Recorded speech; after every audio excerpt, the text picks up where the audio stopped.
Good evening, everyone. Is my voice audible? Good evening, everyone. Is my voice audible? Hello. Good evening, everyone. Is my voice audible?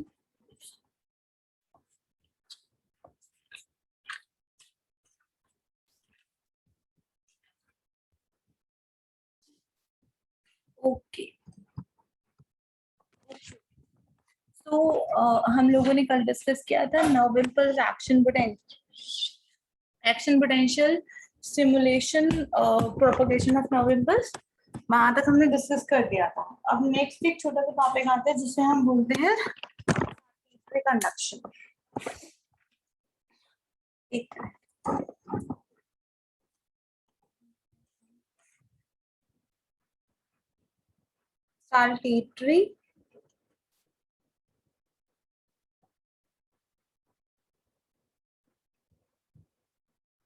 Saltatory conduction, इसका क्या meaning होता है? इसका क्या meaning होता है?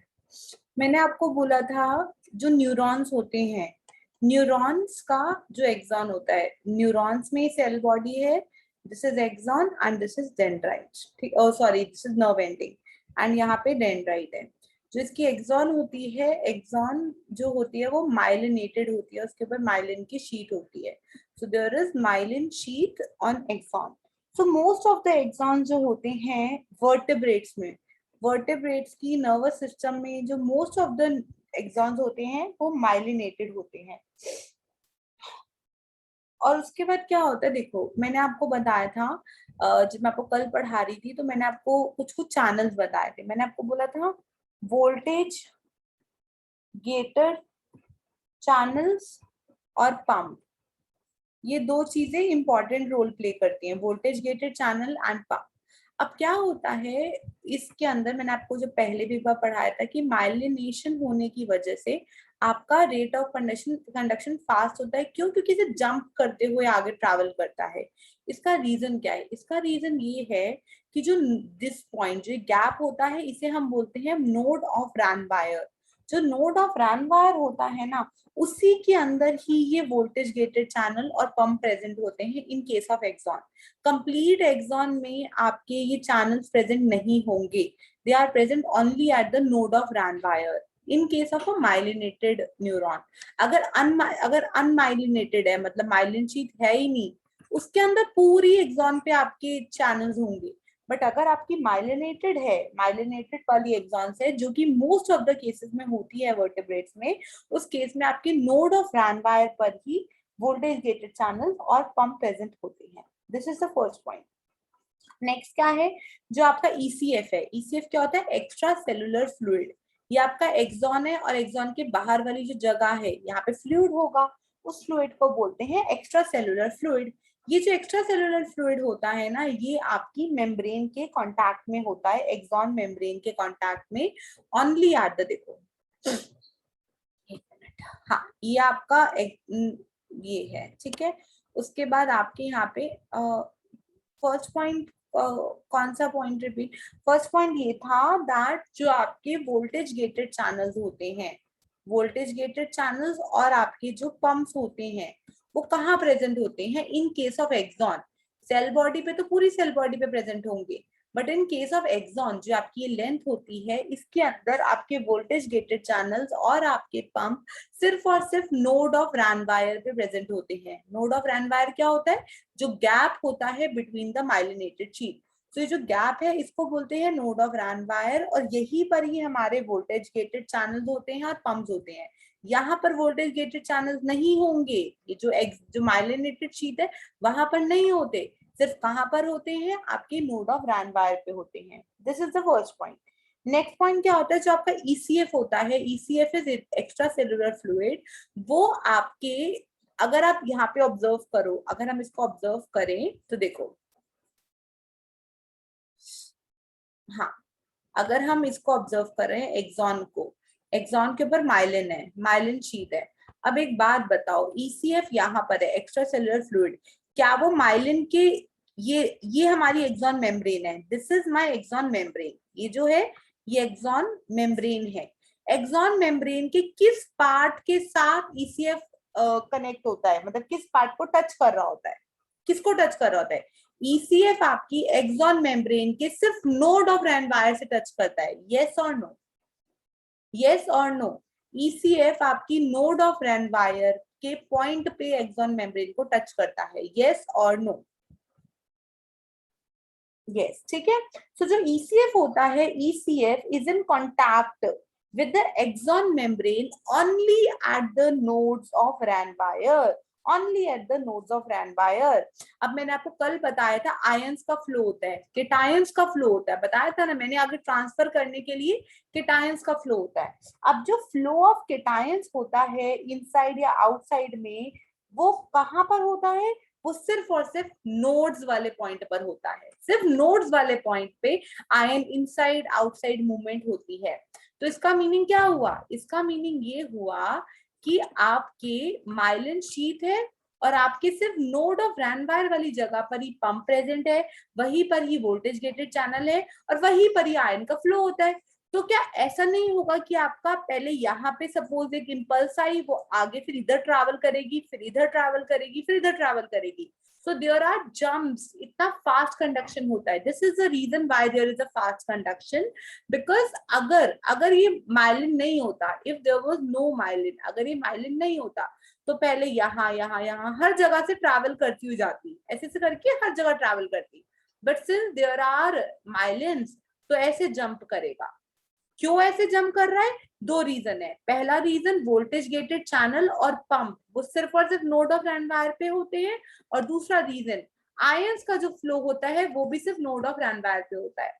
जब तक वोल्टेज गेटेड चैनल और आयन का फ्लो नहीं होगा, आपका एक्शन पोटेंशियल ट्रैवल नहीं कर पाएगा।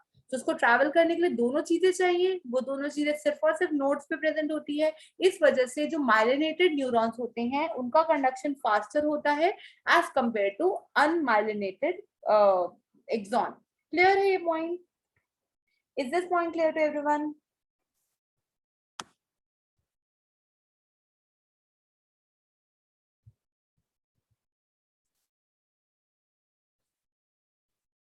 ठीक है। So action potential does not propagate in continuous manner, continuous manner में प्रोपोगेट नहीं होता action potential, but it have jumps, jump करता है from one node to another node. This result in faster conduction of nerve impulse. इसकी वजह से आपका जो नर्व इम्पल्स होता है उसकी फास्टर कंडक्शन होती है। और मैंने आपको साथ में ये भी बताया था कि हाँ, इतना पॉइंट हो गया। So this type of conduction is called as saltatory conduction। saltatory conduction क्या होता है? आपका कंडक्शन फास्ट होता है। फास्ट किस रीजन की वजह से होता है? आपके माइलिनेशन होने की वजह से। So this type of conduction when there is a jump, इस टाइप का जो कंडक्शन होता है उसे बोलते हैं saltatory conduction। Is it clear to everyone?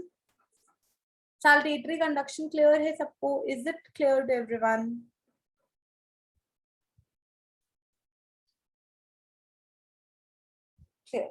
Next इसके बाद कॉन्सेप्ट आता है जो हमें पढ़ना है, synapse. This is an important point. अब हमने क्या किया? हमने बोला एक्सॉन आपके डेंड्राइट पे आया, डेंड्राइट से ट्रैवल होता हुआ आपकी नर्व एंडिंग पे पहुंच गया। अब नर्व एंडिंग आ गई, नर्व एंडिंग के बाद एक और न्यूरॉन है, फिर उसके बाद एक और न्यूरॉन है। अब साइनैप्स क्या होता है? साइनैप्स डील करता है जब वो नर्व एंडिंग पे पहुंच गया और दूसरे वाले न्यूरॉन पे जाने से पहले क्या हो रहा है, वो सब बातें होती हैं हमारी साइनैप्स में। So the junction between two neuron, एक न्यूरॉन है ये ऐसे और दूसरी न्यूरॉन है ये। सो इसके बीच का जो जंक्शन होता है दो न्यूरॉन्स के बीच का, उसे हम बोलते हैं synapse. So what is synapse? Synapse is a junction between two neurons. The junction between two neurons is called as synapse. Next point क्या होता है? The axon terminal of one neuron. यही बोला ना मैंने आपको कि ये एक्सॉन टर्मिनल है। So the axon terminal of one neuron may end on the cell body और axon of the other neuron. इसका क्या मीनिंग है? देखो, ये आपका एक न्यूरॉन है, ये एक्सॉन है, ये डेंड्राइट है। अभी क्या हो सकता है? यहाँ पे दूसरा न्यूरॉन हो सकता है। तो दो चीजें हो सकती है। पहली चीज, जो पहला न्यूरॉन है उसका जो टर्मिनल है, जो एक्सॉन टर्मिनल है, वो क्या हो सकता है, या तो वो दूसरे वाले न्यूरॉन की सेल बॉडी पर आकर टकरा जाए, या ऐसा भी हो सकता है दिस इज वन न्यूरॉन, ये इसकी बाइंडिंग्स है और दूसरा न्यूरॉन आपका ऐसे आ रहा है, दूसरा जो न्यूरॉन है वो कुछ ना कुछ ऐसे आ रहा है, जिसकी वजह से क्या होगा, ये नर्व एंडिंग आपके एक्सॉन्स पे आ जाएगी दूसरे न्यूरॉन के। So there are two possibility, the axon terminal of one neuron may end on the dendrite, dendrite पे हो सकता है, या फिर सेल बॉडी पे हो सकता है, या फिर axon of the other neuron हो सकता है। तो जो न्यूरॉन की तीन जगह होती है, डेंड्राइट, सेल बॉडी और आपका एक्सॉन, तीनों में से किसी पर भी जाके आपका एक्सॉन टर्मिनल एंड हो सकता है। This is one point. So that अब जो पहली न्यूरॉन है, सपोज ये एक न्यूरॉन है और ये दूसरी न्यूरॉन है, अभी क्या होगा, जो पहली न्यूरॉन है जिसके ऊपर आपका स्टिमुलस आया उसको हम बोलते हैं प्री साइनेप्टिक न्यूरॉन, और जिसके ऊपर जा रहा है उसे बोलते हैं पोस्ट साइनेप्टिक न्यूरॉन। साइनैप्स क्या है, साइनैप्स है ये पॉइंट, दिस इज साइनैप्स, और साइनैप्स के बाद वाला is called as postsynaptic neuron, और साइनैप्स से पहले वाला is called as presynaptic neuron. So the transmitting neuron is called as the presynaptic neuron and the receiving, जो receive कर रहा है, receiving neuron is called as the postsynaptic neuron। Synapses जो होते हैं, ये जो लोकेशन है, ये जो बीच का गैप है, इसके दो काइंड्स होते हैं, एक होता है इलेक्ट्रिकल साइनैप्स और दूसरा होता है केमिकल साइनैप्स। साइनैप्स के बारे में पढ़ लिया, what is synapse, what is pre synaptic neuron, what is post synaptic neuron. अब साइनैप्स के दो काइंड होते हैं, मतलब साइनैप्स में दो चीजें हो सकती है, एक इलेक्ट्रिकल सिग्नल भी हो सकते हैं, एक केमिकल सिग्नल्स भी हो सकते हैं। अब हम उसके बारे में पढ़ेंगे कि साइनैप्स के दो काइंड है, one is electrical, one is chemical. Clear है यहाँ तक सबको? Is it clear till this point? Is it clear till this point, yes और नो?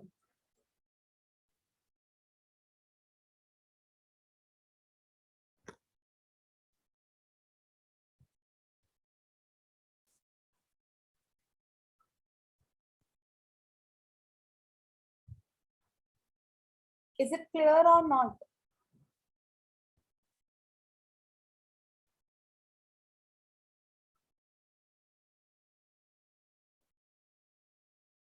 ठीक है, अब आता है व्हाट इज इलेक्ट्रिकल साइनैप्स। मैंने आपको बोला साइनैप्स दो काइंड के हैं, तो पहले हम पढ़ेंगे what is electrical synapse. Electrical synapse क्या होता है, ये आपके एक्शन पोटेंशियल को स्प्रेड करती है directly from presynaptic neuron to the postsynaptic neuron. directly it allows the action potential to spread directly from pre-synaptic से post-synaptic पे spread करती है। अब क्या है, जो आपका प्री साइनेप्टिक और पोस्ट साइनेप्टिक न्यूरॉन है उसके अंदर बिल्कुल जरा सा एक नैरो गैप होता है, there is a narrow gap. कितना नैरो गैप होता है, 0.2 नैनोमीटर, सिर्फ 0.2 नैनोमीटर। सोच के देखो 0.2 नैनोमीटर कितना कम होता है।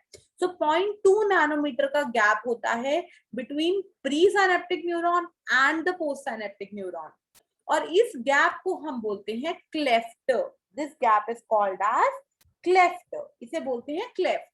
सो इलेक्ट्रिकल जो आपके साइनेप्सेस है उसमें आपको याद रखना है कि जो आपका गैप होता है वो बहुत नैरो होता है between the pre synaptic and post synaptic neuron, जिसकी वजह से डायरेक्ट आपका इंपल्स दूसरे न्यूरॉन पे चला जाता है। जो आपका इलेक्ट्रिकल सिग्नल लेके आ रहा था पहला न्यूरॉन, वो डायरेक्ट इसके ऊपर चला जाएगा। बट अगर सपोज एक न्यूरॉन और दूसरे न्यूरॉन के बीच में गैप है, तो ऐसे करके वो जंप करके जा नहीं सकता, तो कुछ और चीज होगी।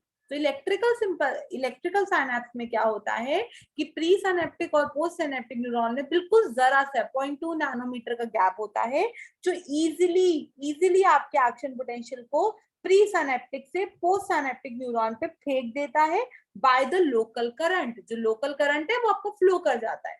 बट अगर यही गैप आपका ज्यादा होगा प्री साइनेप्टिक और पोस्ट साइनेप्टिक न्यूरॉन में, तो क्या वो भेज पाएगा इलेक्ट्रिकल साइनेप्स? नहीं भेज पाएगा। तब आता है हमारा केमिकल साइनेप्स। उसमें एक चीज और ऐड हो जाती है जो इलेक्ट्रिकल साइनेप्स में नहीं होती। तो समझ आया इलेक्ट्रिकल साइनेप्स कब होगा, केमिकल साइनेप्स कब होगा। इलेक्ट्रिकल साइनेप्स नॉर्मल है, ये आपका कंडक्शन आ रहा है आ रहा है आ रहा है, नर्व टर्मिनल पे पहुंच गया एंड दूसरा वाला इसके साथ में ही है, तो वो ट्रैवल करता है, वो दूसरे पे चला जाएगा। बट अगर यही दो न्यूरॉन्स के बीच में गैप होता तो वो ऐसे उछल के इधर नहीं पहुंचेगा, अंदर कुछ होगा, कुछ साइनेप्स में कुछ ना कुछ होगा, कुछ ना कुछ केमिकल्स इन्वॉल्व होंगे जो अगले न्यूरॉन को एक्साइट करेंगे। इसमें कोई केमिकल्स इन्वॉल्व नहीं है इलेक्ट्रिकल साइनेप्स में, बट केमिकल साइनेप्स में बिकॉज कुछ गैप है, तो गैप होने की वजह से कुछ ऐसा चेंजेस होंगे साइनेप्स में जिसकी वजह से हमें ये अगले न्यूरॉन पे ट्रैवल करने में हेल्प करेगा। So this is about your electrical impulse. Next we will study about what is called as chemical synapse. Chemical synapse अब क्या होता है? केमिकल, अब अच्छा मुझे एक चीज बताओ, जो इलेक्ट्रिकल साइनेप्स है, हाँ गैप जंक्शन होते हैं, there are gap junction in your cleft, but वो जो गैप जंक्शन होते हैं वो 0.2 नैनोमीटर वाइड होते हैं सिर्फ। There are gap junction, there are some gap, but वो गैप इतने छोटे होते हैं इसीलिए वो डायरेक्टली पासन हो जाता है। Clear Harshdeep? Is it clear और not? Is it clear Harshdeep? Is it clear और not? Now tell me one thing, क्या जब भी इलेक्ट्रिकल इम्पल्स होगा तो क्या वो फास्ट ट्रैवल करेगा या केमिकल इम्पल्स फास्ट ट्रैवल करेगा? सोच के बताओ कौन सा फास्ट ट्रैवल करेगा, इलेक्ट्रिकल या chemical? Which impulse will travel fastly? Electrical will travel fastly because there is no gap, there is very little gap, जिसकी वजह से एक केमिकल वाला स्टेप बीच में खत्म हो जाता है। सो जो होना इलेक्ट्रिक केमिकल इम्पल्स में भी यही है कि ये यहाँ से ट्रैवल हो रही है फिर इसके ऊपर ट्रैवल होगी, बट बीच में कुछ ऐसा होगा जो पोस्ट साइनेप्टिक को स्टिमुलेट करेगा। There is one additional step in your chemical synapse. So we will study about chemical synapse. जो केमिकल साइनेप्स होता है उसका स्ट्रक्चर 3 चीजों का बना होता है। ये आई आपकी post synaptic neuron. Post synaptic neuron में एक्सॉन टर्मिनल है, मैंने आपको बताया था ना कि ये आपका डेंड्राइट है, ये आपका एक्सॉन है, यहाँ पे एक्सॉन टर्मिनल्स है और टर्मिनल्स के ऊपर यहाँ पे आपके नॉब्स होते हैं। These are small small knobs, छोटे छोटे नॉब्स होते हैं। तो जब हम केमिकल इम्पल्स की बात कर रहे हैं तो हम 3 चीजों की बात करेंगे। एक, ये जो नॉब है यहाँ पे कुछ हो रहा है, नॉब के बाहर यहाँ पे कुछ क्लेफ्ट है, कुछ गैप है, but this gap is more than 0.2 nanometre. और नेक्स्ट क्या है? नेक्स्ट है दूसरे वाले न्यूरॉन की, पोस्ट साइनेप्टिक न्यूरॉन की प्लाज्मा मेम्ब्रेन है। ये 3 चीजें होंगी इलेक्ट्रिकल इम्पल्स में। एक हम बात करेंगे नॉब पे क्या हो रहा है, नॉब से वो क्लेफ्ट में कैसे जाएगा और क्लेफ्ट से वो प्लाज्मा मेम्ब्रेन पे कैसे जाएगा। So there are 3 structures which are made up of a chemical synapse. One is called as synaptic knob, एक होता है synaptic knob, दूसरा होता है synaptic cleft एंड तीसरा होता है आपका plasma membrane of post synaptic neuron. अब सोच के देखो यहाँ प्लाज्मा मेम्ब्रेन क्यों लिखा है, क्योंकि मैंने आपको पहले ही बताया था कि पोस्ट साइनेप्टिक न्यूरॉन के डेंड्राइट पर भी आ सकता है इम्पल्स, आपके सेल बॉडी पे भी आ सकती है और आपके एक्सॉन पे भी आ सकती है, इसीलिए उसने प्लाज्मा मेम्ब्रेन बोला, क्योंकि ये पूरी की पूरी प्लाज्मा मेम्ब्रेन है, पूरी प्लाज्मा मेम्ब्रेन है, तभी उन्होंने बोला है plasma membrane of post synaptic neuron. उन्होंने ना डेंड्राइट बोला, ना उन्होंने सेल बॉडी बोला, ना उन्होंने एक्सॉन बोला। So these are the 3 structure which make up your chemical synapse. Clear यहाँ तक सबको? यहाँ तक सबको क्लियर है? एंड आइडियली जो आपके केमिकल साइनेप्सेस होते हैं उसमें 20 to 30 नैनोमीटर का गैप होता है। जैसे हमने इलेक्ट्रिकल इम्पल्स में पढ़ा 0.2 नैनोमीटर, और जो केमिकल इम्पल्सेस होते हैं वो आइडियली 20 to 30 नैनोमीटर का गैप होता है इनके बीच में। ठीक है, सो अब हमें पढ़ना एक एक करके साइनेप्टिक नॉब पे। पहले मुझे बताओ, मैंने आपको 3 चीजें बोली, एक बोला साइनेप्टिक नॉब, दूसरा बोला है साइनेप्टिक क्लेफ्ट और तीसरा बोला plasma membrane of post synaptic neuron. सबसे पहले सिग्नल कहाँ पे आएगा, 1 पे, 2 पे या 3 पे? सबसे पहले सिग्नल कहाँ पे आएगा? सबसे पहले आएगा नॉब पे। अब हम पढ़ेंगे नॉब पे क्या होगा। तो नॉब होता क्या है, what is synaptic knob? Synaptic knob is a tiny bulb. ये टाइनी बल्ब है, कहाँ पे? At the axon terminal. So synaptic knob is a tiny bulge. It is a tiny bulge at your axon terminal. किसके? Of presynaptic neuron. Presynaptic neuron के axon terminal पे एक tiny bulge होता है जिसे हम बोलते हैं साइनेप्टिक नॉब। और इस नॉब के अंदर बहुत सारे, ये आपका नॉब है, मैं अगर ये अभी तो छोटा सा नॉब है, टाइनी सा, लेकिन मैं उसको ब्रॉड कर दूं तो ये जो नॉब होता है इसमें बहुत सारे वेसिकल्स होते हैं। There are numerous vesicles in this knob. इन वेसिकल्स के अंदर होता क्या है? इन वेसिकल्स के अंदर प्रेजेंट होते हैं न्यूरोट्रांसमीटर्स। न्यूरोट्रांसमीटर्स प्रेजेंट होते हैं इस नॉब के अंदर। तो नॉब है, नॉब के अंदर वेसिकल्स है एंड वेसिकल्स के अंदर न्यूरोट्रांसमीटर है। सिनेप्टिक नॉब का स्ट्रक्चर क्लियर हुआ?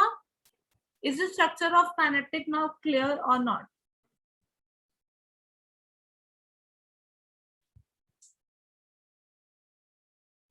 ठीक है। अब सेकंड वाला क्या था? सेकंड था synaptic cleft. Next question come, what is synaptic cleft? Synaptic cleft क्या होता है? Synaptic cleft is the space, वो स्पेस होती है किसके बीच में? It is the space between synaptic knob and the plasma membrane of post synaptic neuron. तो synaptic cleft क्या है? वो स्पेस है किस किस के बीच में? प्री साइनेप्टिक न्यूरॉन के नॉब में और पोस्ट साइनेप्टिक न्यूरॉन की प्लाज्मा मेम्ब्रेन के अंदर एक स्पेस है। स्पेस कितने एमएम की होती है? 20 to 30 नैनोमीटर की होती है। अब क्या होता है, बिकॉज की गैप बहुत ज्यादा है, इसकी वजह से प्री साइनेप्टिक से पोस्ट साइनेप्टिक पे डायरेक्टली आपका एक्शन पोटेंशियल ट्रांसमिट नहीं होता है। So the action potential can not be directly transmitted from presynaptic to postsynaptic neuron. This is called as synaptic cleft. और थर्ड क्या है? थर्ड है plasma membrane of post synaptic neuron. अब post synaptic neuron की plasma membrane है, यहाँ पर आपके वोल्टेज गेटेड चैनल्स भी हैं, यहाँ पर आपके पंप भी हैं, यहाँ पर आपके लीकी चैनल्स भी हैं। लेकिन इससे पहले इसके ऊपर एक और चीज है जिसे हम बोलते हैं रिसेप्टर। इसके ऊपर एक रिसेप्टर है, जो रिसेप्टर किससे बाइंड करेगा? हमने बोला यहाँ पे साइनेप्टिक नॉब, नॉब के अंदर है वेसिकल, वेसिकल के अंदर है न्यूरोट्रांसमीटर। ये न्यूरोट्रांसमीटर बाहर निकलेगा और ये रिसेप्टर पे जाके बाइंड करेगा, और इस रिसेप्टर के पे जाके जब वो बाइंड करेगा उसकी वजह से कोई चैनल खुलेगा। अब वो डिपेंड करेगा कौन सा चैनल खुल रहा है कि कौन सा न्यूरोट्रांसमीटर आया है। जैसे अगर आप लोगों को थोड़ा सा डिटेल में पता हो, कभी आप लोगों ने पढ़ा हो, तो बहुत सारे न्यूरोट्रांसमीटर होते हैं, सीरोटोनिन, गाबा, एसिटाइलकोलिन, एड्रेनलिन। तो इसमें से जो कुछ न्यूरोट्रांसमीटर्स होते हैं वो आपकी न्यूरॉन को स्टिमुलेट करते हैं, और कुछ ऐसे होते हैं जो इनिबिट करते हैं। तो न्यूरोट्रांसमीटर्स भी बहुत काइंड के होते हैं। कुछ न्यूरोट्रांसमीटर आपकी न्यूरॉन को स्टिमुलेट करेंगे और कुछ इनिबिट करेंगे। तो वो हमें डिटेल में नहीं जाना कौन स्टिमुलेट करेगा कौन इनिबिट करेगा, बट जो भी न्यूरोट्रांसमीटर रिलीज हुआ है वो रिसेप्टर पे बाइंड करेगा, और अगर वो न्यूरोट्रांसमीटर इनिबिटरी होगा तो वो सारे ऐसे चैनल्स को बंद कर देगा जो स्टिमुलेट करते हैं, और अगर वो न्यूरोट्रांसमीटर स्टिमुलेटरी होगा तो वो सारे ऐसे चैनल्स को ओपन कर देगा जो स्टिमुलेटरी होते हैं। So depending upon which neurotransmitter is released, either my neuron is stimulated, आगे ट्रांसफर करती है, और इट इज इनहिबिटेड। तो क्या होता है, इस मेम्ब्रेन के ऊपर रिसेप्टर होते हैं जिसके ऊपर न्यूरोट्रांसमीटर आके बाइंड करेगी, और फिर पता चलेगा कि आपका न्यूरॉन आगे ट्रांसमिट हो रही है या स्टॉप हो रही है। Clear? So plasma membrane has receptors. What receptors? किस लिए है receptors? For binding to your neurotransmitter. Clear यहाँ तक सबको? Is it clear till this point? Yes or no?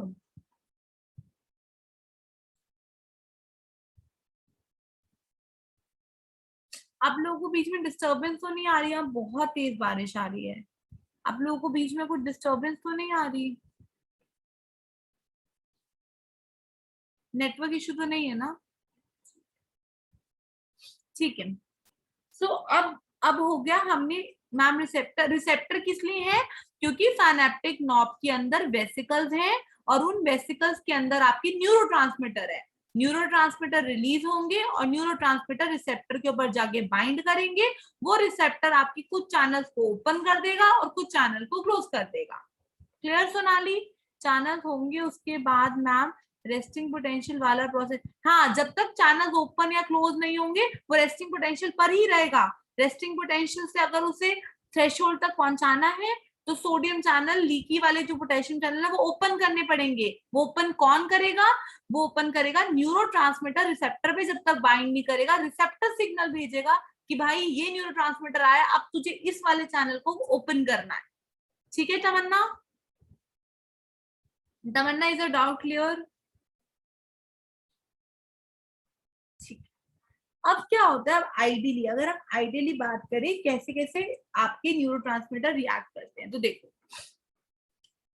अब मैं बता रही हूँ आपको transmission across synaptic junction. Junction है ना, क्लेफ्ट है, वहां पे किस तरीके से ट्रांसमिशन हो रहा है। एक्शन पोटेंशियल कहाँ आ गई? एक्शन पोटेंशियल आ गई साइनेप्टिक नॉब के ऊपर। सपोज ये मेरा एक साइनेप्टिक नॉब है, इसके ऊपर मेरी एक्शन पोटेंशियल रीच हो गई। अब यहाँ पर आने के बाद क्या होगा?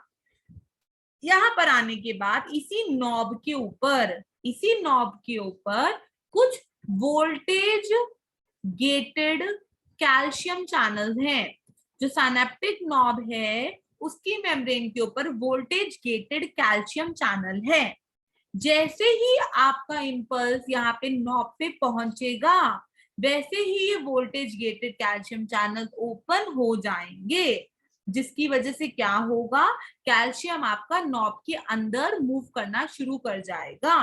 और जैसे ही कैल्शियम आपका नॉब के अंदर मूव करेगा, जो आपके साइनेप्टिक वेसिकल्स हैं, ये वेसिकल्स है ना, यहाँ पे छोटे छोटे वेसिकल्स हैं, एंड इन वेसिकल्स के अंदर आपके न्यूरोट्रांसमीटर है। जैसे ही कैल्शियम अंदर मूव करेगा, ये जो साइनेप्टिक वेसिकल है, ये आपकी ये जो प्री साइनेप्टिक मेम्ब्रेन है इसके साथ फ्यूज कर जाएगा।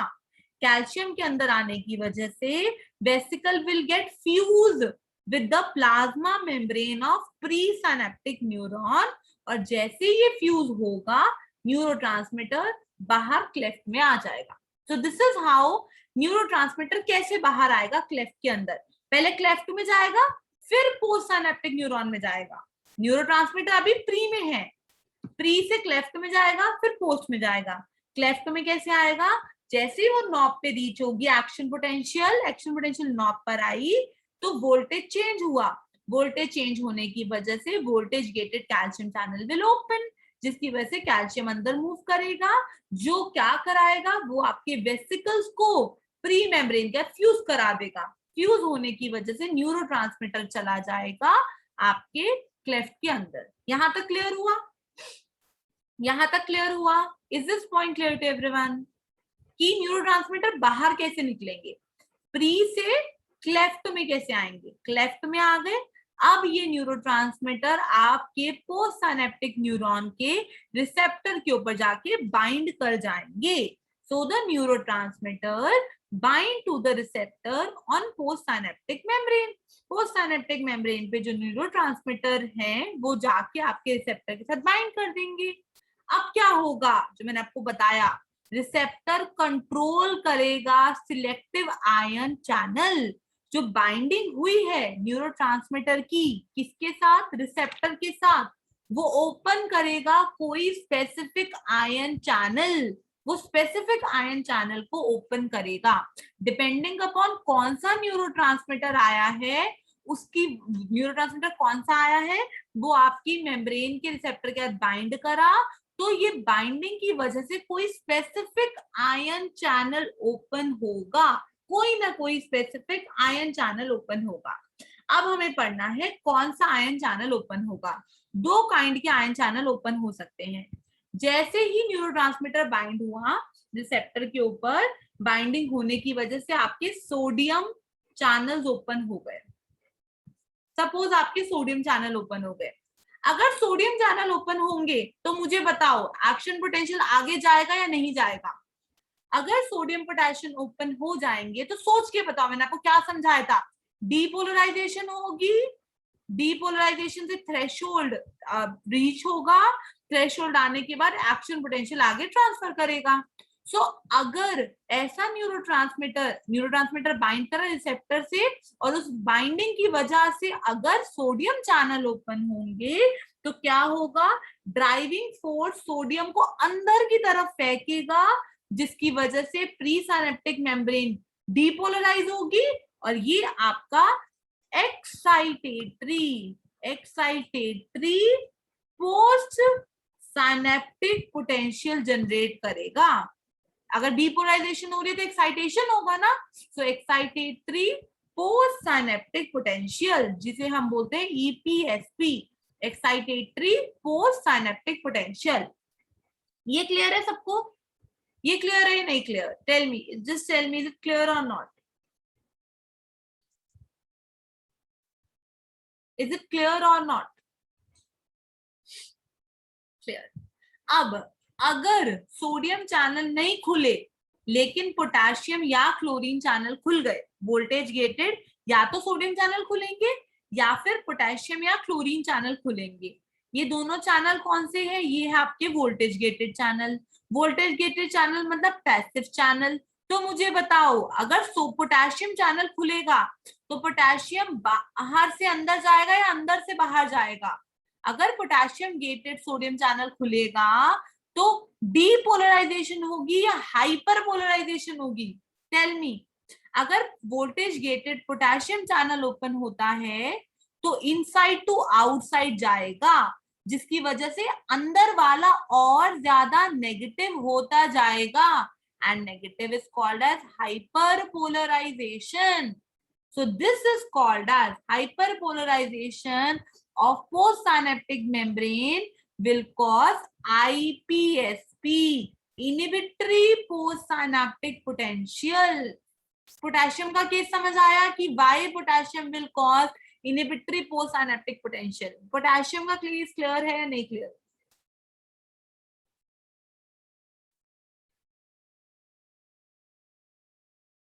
Is it clear or not? Is it clear or not? Yes or no? So हमें समझ आ गया, सोडियम हुआ, सोडियम चैनल खुला तो आपका डीपोलराइजेशन होगी, एक्साइटेटरी होगी। पोटेशियम खुला तो डीपोलराइजेशन होगी। अच्छा, मैं हर्षदीप एक बार ना मैं क्लोरीन समझाती हूँ, फिर आपको समझ आ जाएगा। क्लोरीन भी बताती हूँ, फिर क्लियर हो जाएगा। अब मुझे एक चीज बताओ, क्लोरीन अंदर ज्यादा है या बाहर ज्यादा है? क्लोरीन की कंसेंट्रेशन कहाँ पे ज्यादा है, अंदर की बाहर? Where is the concentration of chlorine more? बाहर कंसेंट्रेशन मोर है, अंदर लो है। यस और नो? हर्षदीप बताओ, अंदर बाहर ज्यादा है और अंदर कम है, यस और नो? अब मैंने आपको बोला कि आपका क्लोरीन चैनल ओपन हो गया, voltage gated chlorine channel open हुआ, इट इज अ पैसिव, क्योंकि voltage channel is a passive channel. तो आपका मूवमेंट क्लोरीन अंदर जाएगा या बाहर जाएगा? अगर क्लोरीन चैनल ओपन होगा तो मुझे बताओ, क्लोरीन अंदर जाएगा बाहर जाएगा, इन और आउट? कहाँ जाएगा? इन जाएगा आउट जाएगा? Where it will go? It will go inside. अब अगर क्लोरीन अंदर आएगा तो मुझे सोच के बताओ, अंदर नेगेटिव होता जाएगा या पॉजिटिव होता जाएगा? अंदर नेगेटिव होता जाएगा या पॉजिटिव होता जाएगा? अंदर नेगेटिव होगा या पॉजिटिव? अरिहन दोबारा सोचो, अंदर नेगेटिव होगा पॉजिटिव होगा? अंदर क्लोरीन जा रहा है, क्लोरीन का नेगेटिव चार्ज है। हर्षदीप देखो, पहले क्या था? पहले रेस्टिंग मेम्ब्रेन पोटेंशियल था -70 मिलीवॉट, -70 मिलीवॉट। इसका मतलब क्या है? -70 मिलीवॉट। अब क्लोरीन बाहर से अंदर आ रहा है, अंदर और ज्यादा नेगेटिव चार्जेस आ रहे हैं, और ज्यादा नेगेटिव चार्जेस। तो -80 -90 होगा कि पॉजिटिव के डायरेक्शन में जाएगा? बताओ।